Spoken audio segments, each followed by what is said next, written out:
Adrian Saputra, Sis Muhammad Asmadi, Muhammad Asmadi mana? Mana yang sebelumnya? Amir Jahabi, Adia, Bunga, saya surat Al-Alaq ayat 1 sampai 5. Bismillahirrahmanirrahim. Iqra bismi rabbikal ladzi khalaq. Khalaqal insana min 'alaq. Iqra rabbukal akram. Alladzi 'allama bil qalam. 'allamal insana ma lam ya'lam. Fatimah Zahra Hakimi, bacakan saya surat Al-Alaq ayat 1 sampai 5. Fikriana. Ini. Fikriana, bacakan saya surat Al-Alaq ayat 1 sampai 5.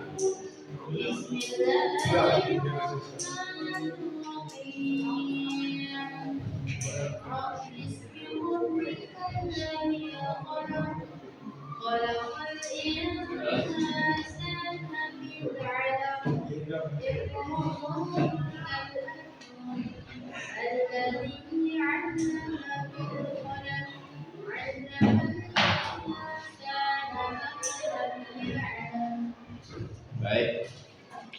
Hafal semua? Yes. Iya. Bismillahirrahmanirrahim. Iqra bismi rabbikal ladzi khalaq. Khalaqal insana min 'alaq.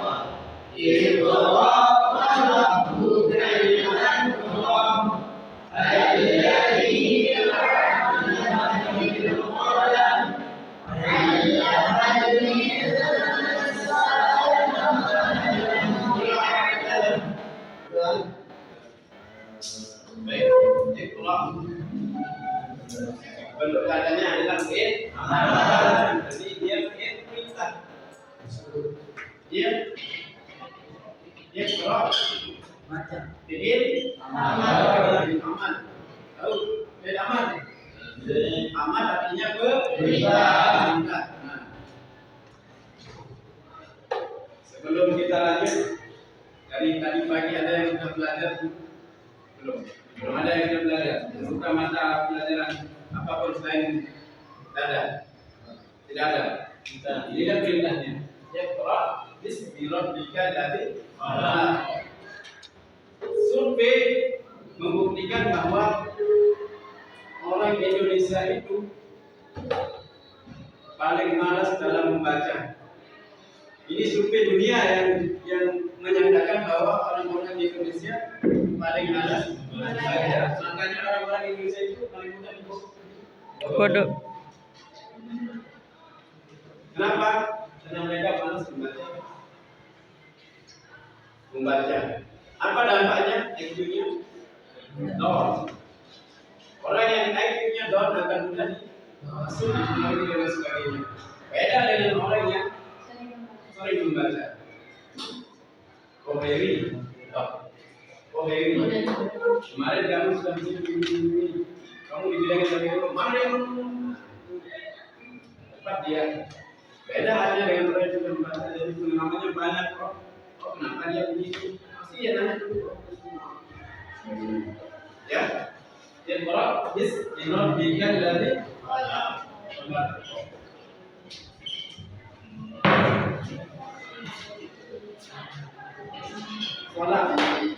Iqra bismi rabbikal ladzi khalaq.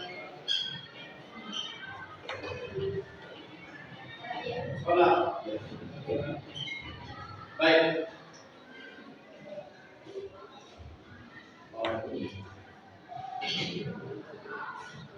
Bismi rabbika ladzi khalaq. Bismi dengan nama Rabbika Tuhanmu alladzi khalaq yang khalaq.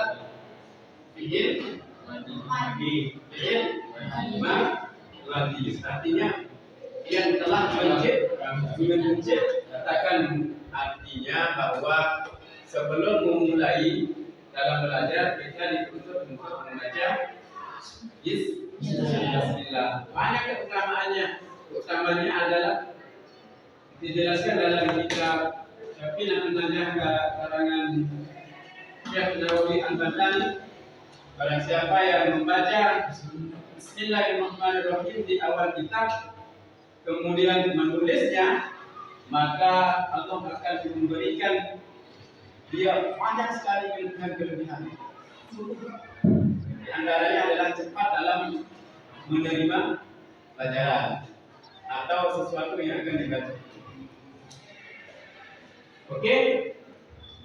Nah, sekarang kaitannya dengan ibtih, yaitu menawar. Karena kita berbicara masalah Al-Quran, berbicara masalah ibtih, bukan ibtih yang berbicara masalah Al-Quran, tapi jauh sebelumnya, sebelum ilmu dan teknologi kecanggihan saat ini ditunjukkan bahwa Al-Quran itu sudah berbicara 1400 tahun yang lalu. 1004 tahun ya. Al-Quran itu berbicara manusia baru saat ini bisa menjangkau apa yang disampaikan oleh Al-Quran.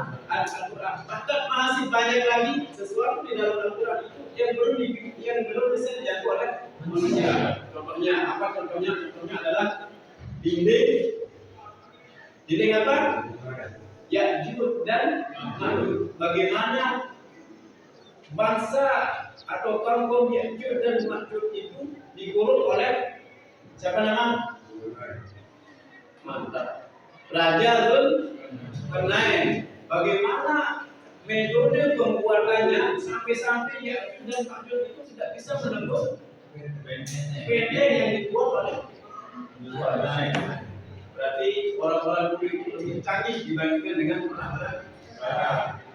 Ataukah orang-orang dulu itu diberikan kelebihan yang lebih canggih dibandingkan dengan orang-orang sekarang? Mana yang benar?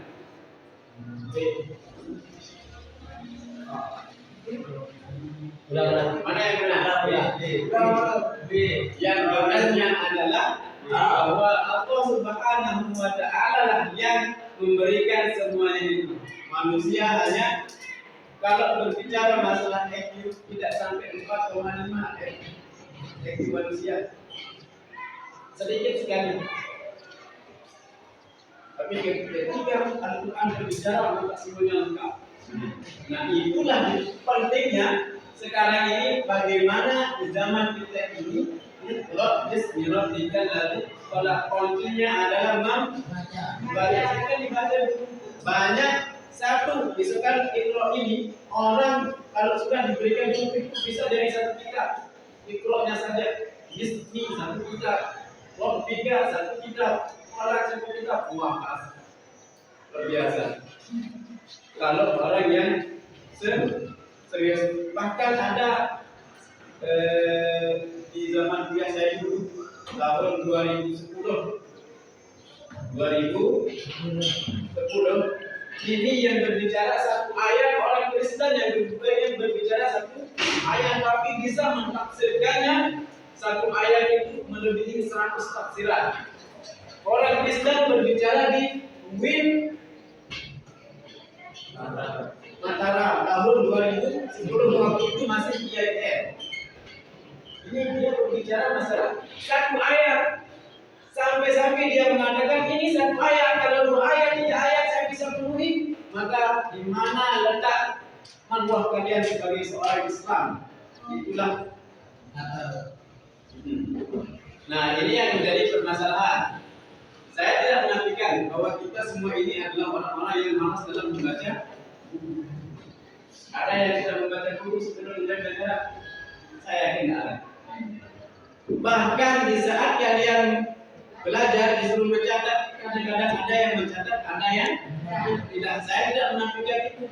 Kenapa demikian? Karena orang miskin saja sudah berbicara masalah orang Islam ini bukan dibodoh-bodohi. Faktornya apa? Faktornya adalah kurangnya membaca. Bahkan ada yang belum bisa membaca sampai sekarang. Sampai itu dia tidak bisa membaca. Kenapa demikian? Karena kemampuannya yang tidak ada. Paham? Seharusnya orang Islam atau Islam kita seperti lagi di pendidikan ini, kita harus lebih giat lagi dalam baik itu membaca. Saya dulu waktu kuliah 1 tahun saya keluarkan full untuk membaca. Kenapa? Kalau berbicara di depan kalian ini tanpa membaca buku terlebih dahulu, mungkin saya akan kata-kata dan sebagainya. Pernah kalian berbicara di depan teman-teman kalian? Bagaimana rasanya? Kalian berbaku kan seakan-akan di mulut kalian ini, ya benar kan? Nah, faktornya adalah karena kalian jarang membaca. Kalau kalian membaca itu seakan-akan apa yang ingin kalian buat itu sudah tersusun. Karena apa? Karena ada model-model bahasa yang kalian baca yang bisa kalian terapkan ketika hasil dari pengalaman membaca kalian. Ahli rajin-rajin membaca kuncinya Iqra bismillahirrahmanirrahim dari awal. Bahkan Iqra ini adalah kalimat fi'il amar yang sifatnya adalah perintah. Jadi bukan hanya salat saja, puasa, zakat, haji dan lain sebagainya. Ada esensi yang paling mendalam, yang paling krusial setelah sholat yang kita lupakan, yakni adalah ayat pertama yang diturunkan kepada Nabi Muhammad Sallallahu Alaihi Wasallam adalah Iqra. Kenapa Iqra? Karena Iqra ini adalah kunci dari semuanya. Paham? Paham? Akhir-akhir ini kenapa banyak sekali penemuan-penemuan tentang sesuatu itu ditemukan oleh orang-orang non-Islam, bukan orang Islam. Kenapa demikian? Membaca, ya karena kurangnya kita ya membaca. Lagi di Indonesia ini tidak ada penemuan-penemuan ini ditemukan oleh misalkan Muhammad Ali dari Lombok Indonesia. Ada itu. Understand? Yes. Karena kita sadar diri bahwa jangankan menjadi penemu suatu untuk membaca saja. Kadang-kadang kita kalau sudah bisa membaca, dia tidak pernah membaca lagi. Dari misalkan sekolahnya di SD atau MI, di MI di SD ini diajarkan membaca. Setelah itu tidak pernah membaca lagi. Ada itu. Nah, ini yang kasusnya. Yang penting saya sudah bisa membaca. Setelahnya tidak pernah. Kan ada hadis yang mengatakan ilmu bila amalin bila paham. Hadis atau ibarat? Ibarat yang mengatakan bahwa ilmu membaca itu bagian dari ilmu atau tidak? Iya. Pengetahuan sebelum kalian bisa membaca, kemudian kalian bisa membaca dinamakan ilmu atau tidak? Ilmu. Sudah diamalkan? Ini yang membuat kita tahu banyak. Nah, sekarang akhir-akhir ini adalah kita khususnya itu dikategorikan bahwa ada sekolah yang internasional, ada yang sekolahnya modern, ada yang sekolahnya ini dan sebagainya. Kuncinya di sana mereka ditekankan untuk membaca. Jadi kursus itu bukan dibuat kemudian untuk pinjam buku yang untuk pakai saja, bukan. Tapi di sana disediakan banyak sekali buku yang tidak ada kaitannya dengan materi pelajaran. Setelah pulang main, mereka berbondong-bondong untuk membaca. Beda dengan kita. Kalau kita apa? Tidak ada sobul, guru nih, orang bekerja dan sebagainya. Pasti dengan saya tidak menampilkan kalian wajah-wajah kalian ini adalah wajah-wajah yang malas belajar. Saya tahu dari gerak-geriknya ada namanya psikologi. Psikolog. Masalah gestur kalian ini saya tahu.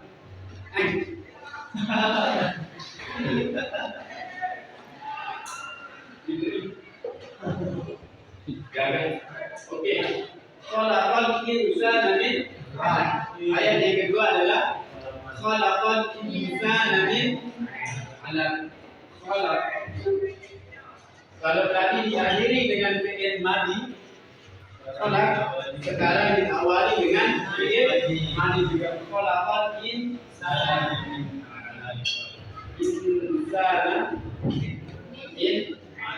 'alaq. Apa artinya 'alaq? Ada yang tahu alaq? Dari daging. Dari apa? Alaq itu adalah segumpal darah daging. Awalnya kita ini adalah segumpal darah. Jadi prosesnya pernah nonton Dr. Zakir Naik debat dengan Dr. Campbell? Pernah nonton? Nah, itu Dr. Zakir Naik orang yang sangat cerdas, pintar dan lihai dalam agama. Bukan hanya dalam agama, tapi juga dalam sains dan teknologi. Debat pertamanya adalah Dr. Zakir Naik orang agama Islam, Dr. Campbell orang Kristen, masalah sains dan teknologi. Jadi bagaimana Injil dan Al-Quran itu berbicara masalah sains dan teknologi. Sama seperti kita saat ini, kita sedang berbicara masalah Al-Quran tentang sains dan teknologi, di mana kuncinya adalah iqra. Kalau dalam iqra jangan hamil, jangan mimpi. Jadi kuncinya adalah iqra bismi rabbikal ladzi khalaqal insana min 'alaq. Asal kita adalah segumpal darah menjadi segumpal laki. Nah, di sana Dr. Zakir Naik berbicara masalah proses penciptaan manusia. Nah, itu juga dikatakan di dalam sains. Bagaimana sains itu membuktikan kebenaran Al-Quran, dan memang benar sekali bahwa sains itu berbicara masalah Al-Quran. Ketika diteliti bahwa segumpal kemudian bagaimana prosesnya di umur 40 hari janin itu membentuk seperti kayak lepam. Nah, setelah itu besar hingga membentuk manusia. Oke, karena kita sudah sampai di sini, bukan dulu. Tapi sebelumnya saya ingin bertanya pada kalian. Kira-kira